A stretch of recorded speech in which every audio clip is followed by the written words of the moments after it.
What's up, you guys? Thanks for joining. It's your girl, Rosie. You're tuned in to It's All Rosie. And tonight I wanted to discuss the Shanquella Robinson case and do a review and breakdown of what we know, some of the speculation around the case, um, some of the details that were revealed, and just kind of put our thinking caps on and kind of go through this case. There's some information that is widely known. There's some information that is less widely known that I wanted us to discuss. I want to first start off by saying any disrespect towards the family of Shanquella is not tolerated over here.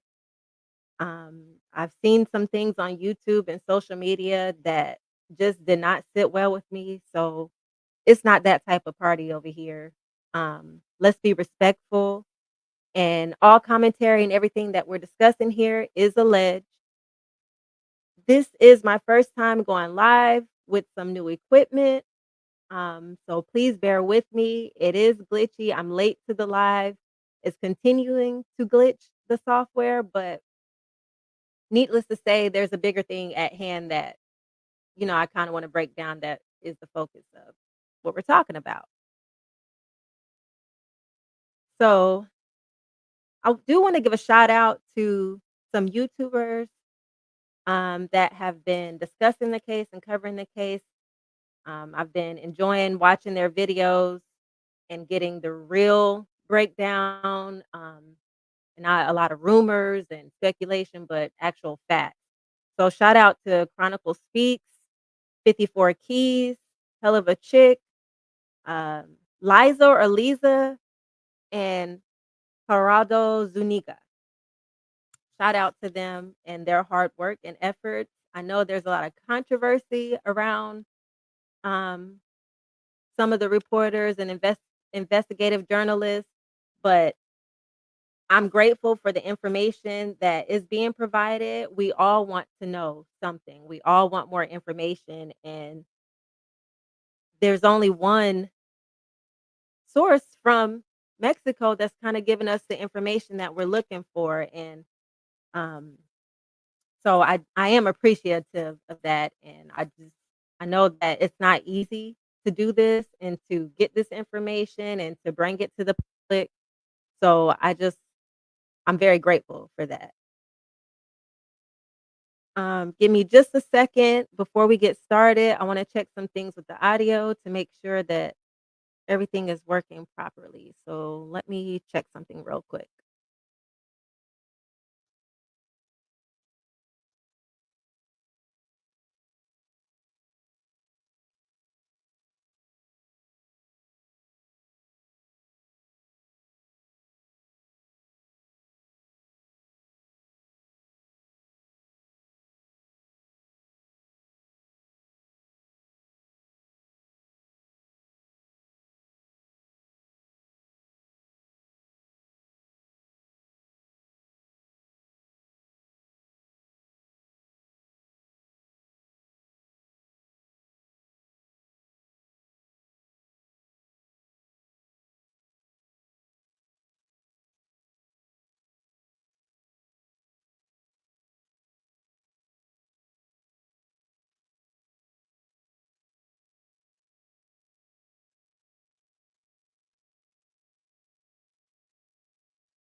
Okay.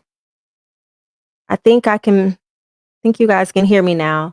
So let's get back to what we're here for. That's for Shanquella. Let's discuss what we know so far, some of the things that's been going on with the case and whatnot. I did want to kind of go over Nazir Wiggins, his statement, that original live that he did, because some of it does line up with some of the facts of the case that we know. And I want to go through a rundown of some of the questions I was left with after watching that, and some of the questions that have now been answered.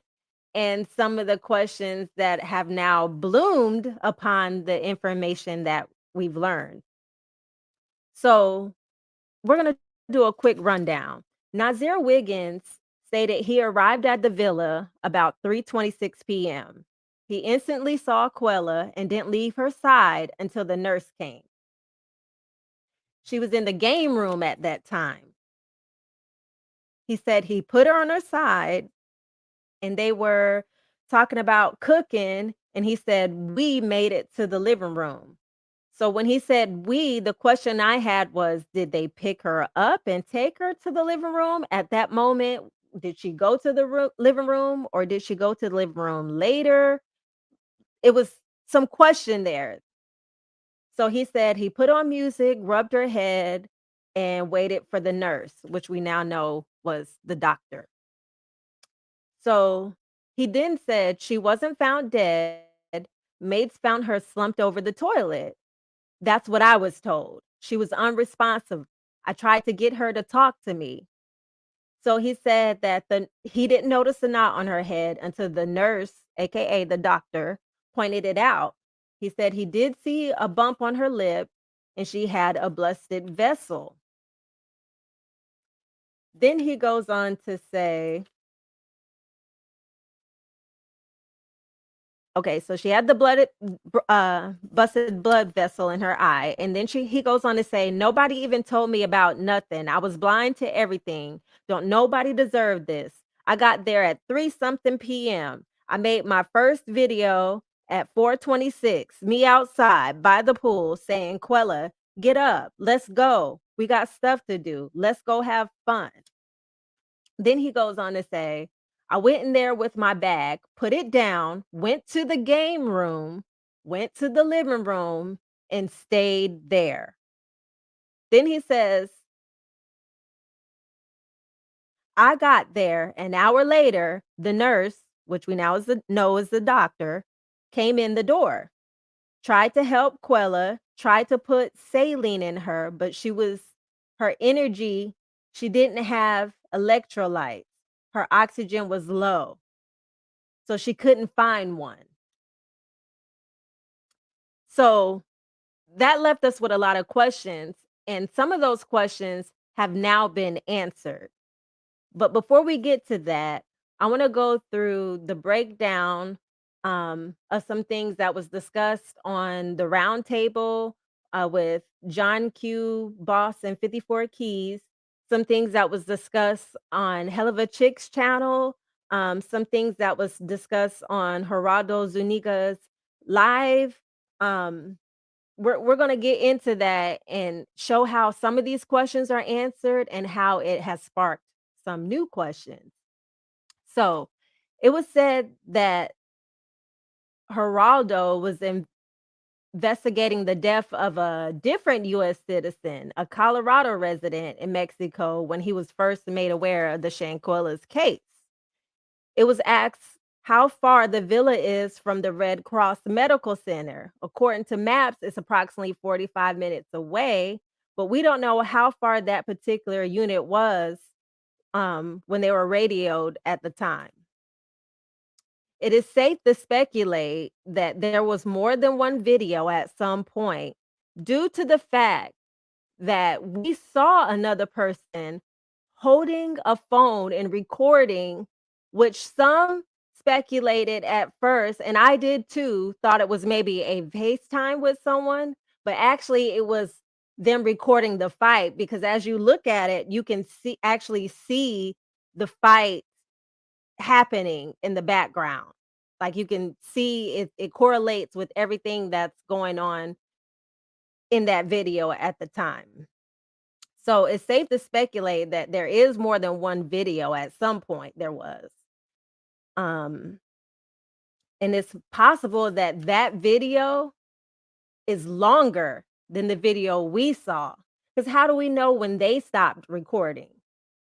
There may be footage that, in fact, is, left for us to see. We have yet to see it. So, some of the questions that I had. Some of these, again, have been answered, some have not yet been answered. And I just want to have this open dialogue, put on our thinking caps. Maybe someone can share something that they know, or maybe something stands out to them, and we can kind of put it together. But some of the questions I had was, when Nazir arrived, was Shanquella dressed? And if she was dressed, what was she wearing? And if she wasn't dressed, did he not ask, like, "Hey, why is she naked?" So that's a question that I have. I'm speculating that she was dressed, but we don't know for sure. Another question is, when they left from the game room, like I said before, how did Shanquella get to the living room? Did they ever say how that happened? I don't think he ever specified in his live video exactly how Shanquella got to the living room. And then another question, if he never left her side, how was she moved? If he said that when he got there, she was in the game room and he never left her side, then he has to be aware that she was more than likely carried to the living room, because I can't see how she could make her way to the living room herself. Like, I just don't understand that. So, the next thing, when the nurse, which we now know is the doctor, pointed out the knot on her head, how did the friends explain it? That was a question that I had, but in the most recent live that Geraldo Zuniga did, I think that question was answered, because if I'm not mistaken, um, Nazir was told, or the doctor was told, that Shanquella had fell, that she was drunk, she had a hangover, she had fallen. So, another question, is it possible she was still alive when the doctor arrived, but died in the process of receiving treatment due to a potential neck injury worsening with moving her, or maybe possibly swelling to the brain stem in that area or something? So that was a question that I had for a long time. And that question hasn't been officially answered, but I feel like I feel like we kinda know the answer to that question. Well, we can speculate. We can speculate and answer. My speculation, which is all alleged and not fact, this is just my opinion, my speculation, is that perhaps Shanquella was alive when the doctor arrived. And I believe that Geraldo kinda hinted to this also, but I believe that perhaps she was alive when the doctor arrived, and through them dressing her, the friends dressing her, or moving her from location to location, it did worsen her injury, and the CPR possibly made it even worse, which resulted in her death. Um Because according to that type of injury, within 15 minutes, a person would pass. And I wonder exactly how long was it from the time they started CPR or chest compressions or whatever, was it until she passed? Or how long was it from the time she was moved from the game room to the living room? How long was that until she passed? Maybe in one of those incidents, the moving of her, the CPR, any in some of those instances combined, or a single instance, maybe that is what contributed to her ultimately passing. And had the doctor known, or provided medical treatment in the way as you would perhaps a car accident victim where you're really not supposed to move them, you stabilize their neck and whatnot. Had she done that, perhaps they could have saved her. You know, maybe she would have been paralyzed, maybe she would have recovered, maybe she would have not. But it's a possibility that they could have saved her. And the neglect of treating her in the manner of the injury she received, that ultimately caused her demise. So, who's to blame there? In my opinion only, the friend should have from the moment that they realized something was wrong, they should have said something. Because I honestly don't think that they intended to end her life. I don't think that that was their intention. The fight was wrong, absolutely. Did they meant for her to pass? I don't think so. But are they guilty? In my opinion, yes. And that's the consequence that they'll have to face. And perhaps the consequence could have been different if they would have just been honest from the very beginning. So, back to the questions. The 5 pictures that were presented by Mexican journalist Geraldo Zuniga, is it possible that there are still images from an actual video? Because some of those photos are kinda blurred like. And you know how if you are taking a screenshot from a video, how the image can be slightly blurry or look like it's in motion? So, again, speculation. I'm speculating that those are still images from a video. Just my speculation. And then another question, which leads back to her time of death. If rigor mortis had set in when the villa worker, the maid, had originally found Shanquella, then how would they have been able to lay her body straight out on the floor when the medical team was giving her treatment? How would they be able to do that? Because they said rigor mortis sets in about 3 hours after a death. It would start to set in. So, if we're made to believe that she died that morning, I don't understand how she could be laid out straight. So, that's why I'm thinking that the incident happened that morning, but she didn't succumb to her injury or her injury worsened later as the day progressed. Um, Another question. If she was if she had passed away already before the doctor, um, arrived for such a long time, why would the doctor perform CPR or AED shocks, or why give an IV, or why would she even have a seizure if she was already passed away for so many hours? Another question. In the Red Cross photo, where is the IV? Where's the defibrillator? Was CPR really performed by the doctor?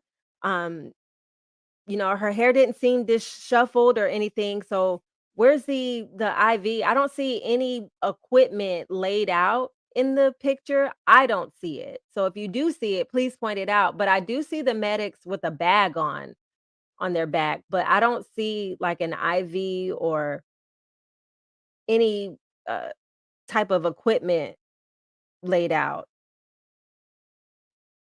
Um, Another question was, when the maid found Shanquella around noon, was she dressed?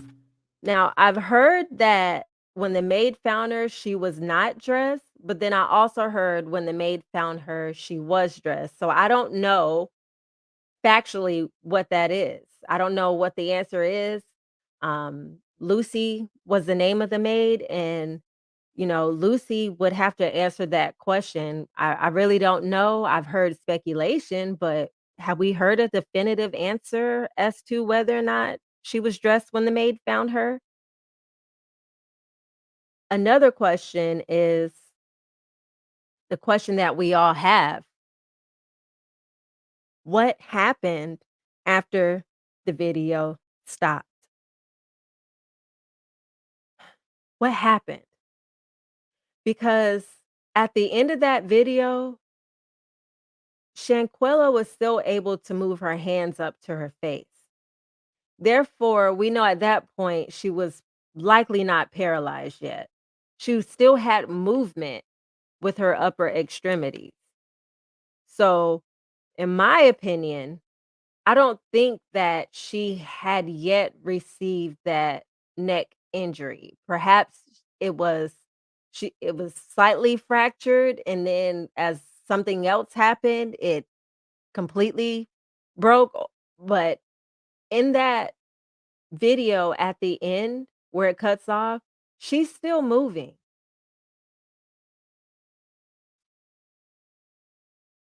Okay. Another thing I wanted to point out, the news reported that the autopsy said this, the autopsy said that. But then when they show an image, they show the image of the death certificate.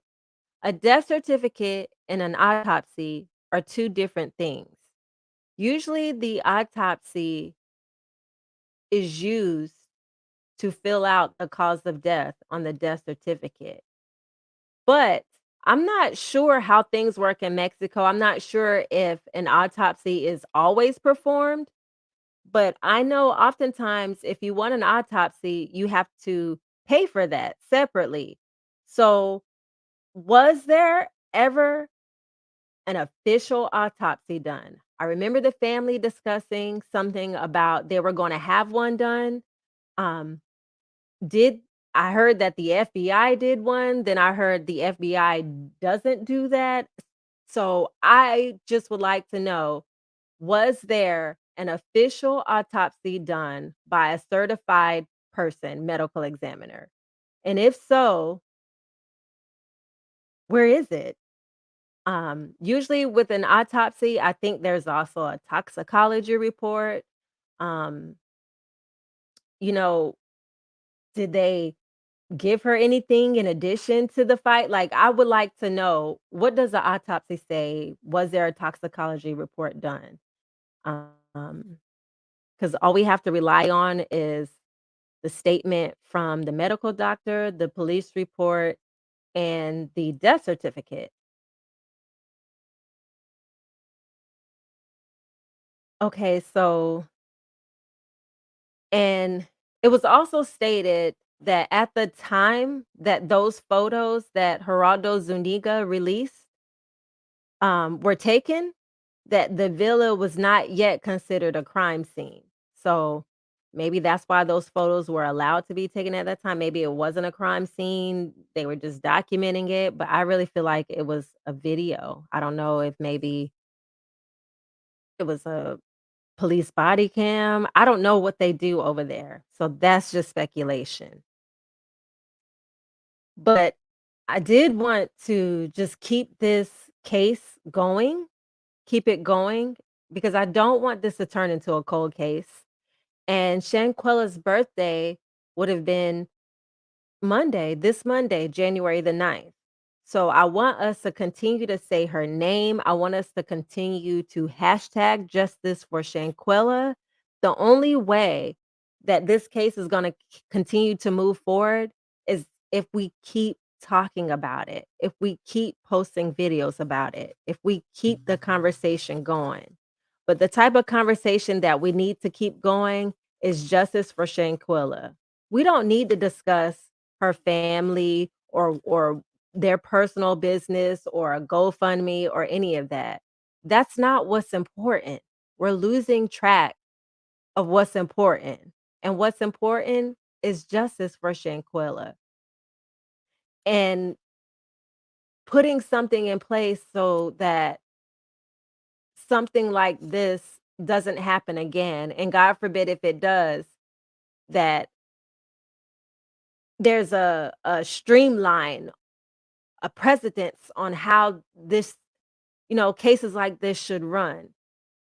This happened in October, and we're in January of a whole new year, and it seems like it's dragging out, and I'm sure officials are working on this case, and they're probably working hard behind the scenes. Oftentimes when you don't hear a lot going on about a case, it's because there's a lot going on behind the scenes that they don't wanna make public yet, and I'm hoping that that's what's going on here, and I choose not to harbor in something else, like this just falling through the cracks or them not caring. I'm really, really hoping that they're making breaks in this case, and that's why they're not talking a lot.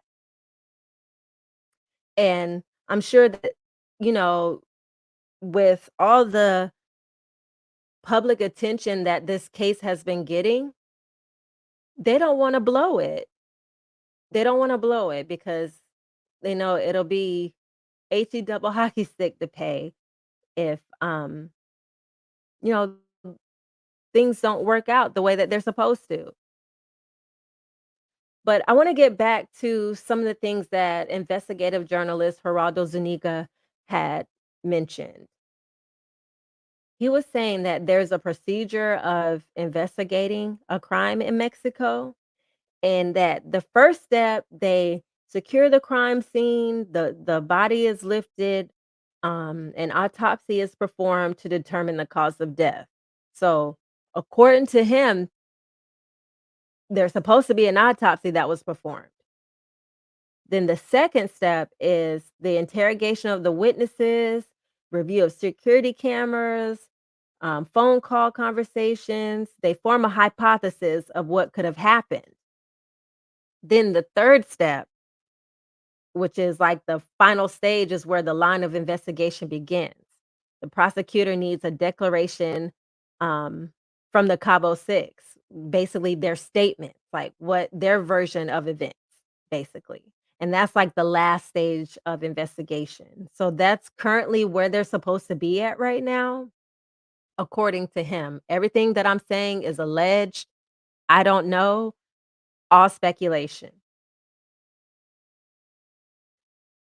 Okay, so um the case has to be strengthened by the witnesses, so they have to give their account. So they're waiting to see who's gonna talk and what matches up, what lines up, and probably what's gonna happen is someone's gonna talk if they're not already talking. Someone is gonna say something. And basically, no one is guilty until a judge finds them guilty. That's how it works over there, and that's what it is. Um, so some more things that were discussed. He mentioned he went over the 911 call, the details from the call, not the actual he didn't play the actual call itself, but he went over some details about the call. The 911 call was made at 4:37 PM, and the caller was listed as Winter Donovan. And then he gave the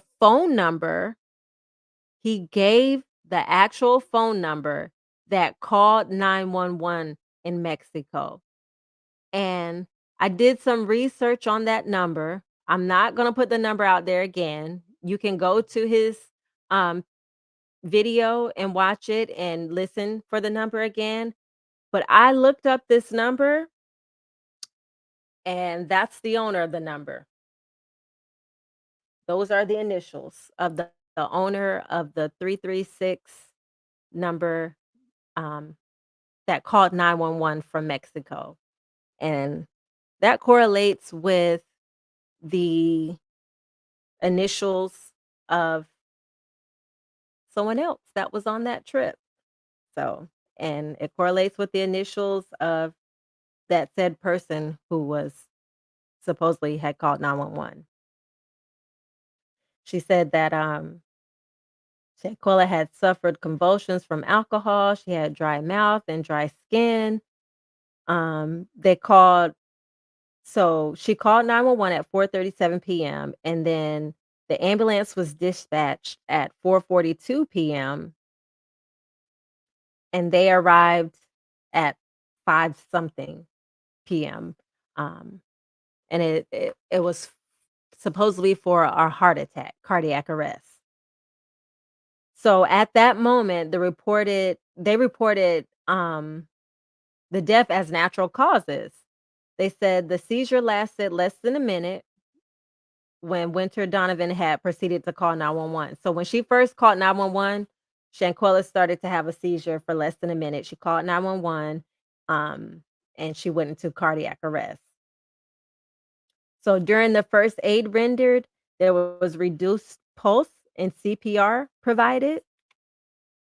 Um, at 4:49 PM, just to go back a little bit, 4:49 PM, the doctor, Dr. Carolina, was the first on the scene, and she stopped feeling the pulse and started CPR with the help of one of the friends. She never specified which friend, but I believe it was said that Nazir helped perform CPR on Shanquella, if I'm not mistaken.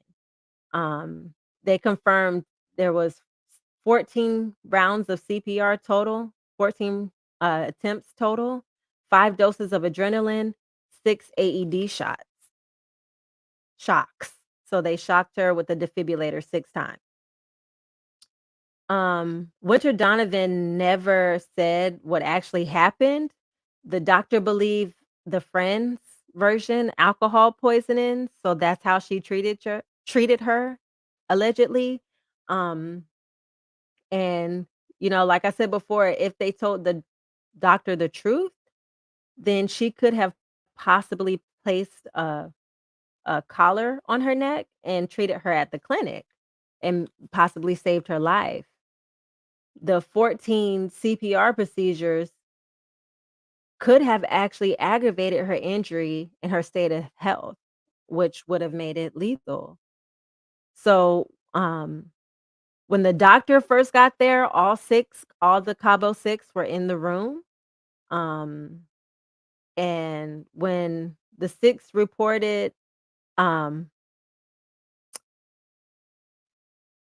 then they reported that I guess they were asked to leave the room or they had to leave the room. Maybe when the police got there, I'm not sure when, but originally, when the doctor got there, they were in the room. Um, so Shanquella had stopped having a pulse. There were no more papillary reflexes, and time went on. The doctor tried to resuscitate her. They just couldn't bring her back, and at 5:57 PM, the doctor declared her deceased. And it was also stated that at 1:53 AM on October 30th, 2022, the procedure of removing her body came to an end. So she wasn't removed until then, according to Carlos or Geraldo Zuniga. So that's a quick rundown of what we know, what we've heard, the speculation. It's a lot. It's a lot. I'm ready to see, the light at the end of the tunnel, for this case. Um, I really want her family to get justice. I really want the internet and YouTube and Instagram and TikTok. I really want them to stop putting her family on trial right now and continue to focus on what really matters, and that's getting her justice. So if you have any thoughts on this, if you have any input that you would like to provide, drop down in the comments. Let me know. Check out my social media, send me an email, drop me a DM, and let's talk about it. But other than that, Thank you for watching, and I'll catch you guys the next time. Rest in peace, Shanquella. Justice for Shanquella. Peace. And walk right up to the eye of my mountain.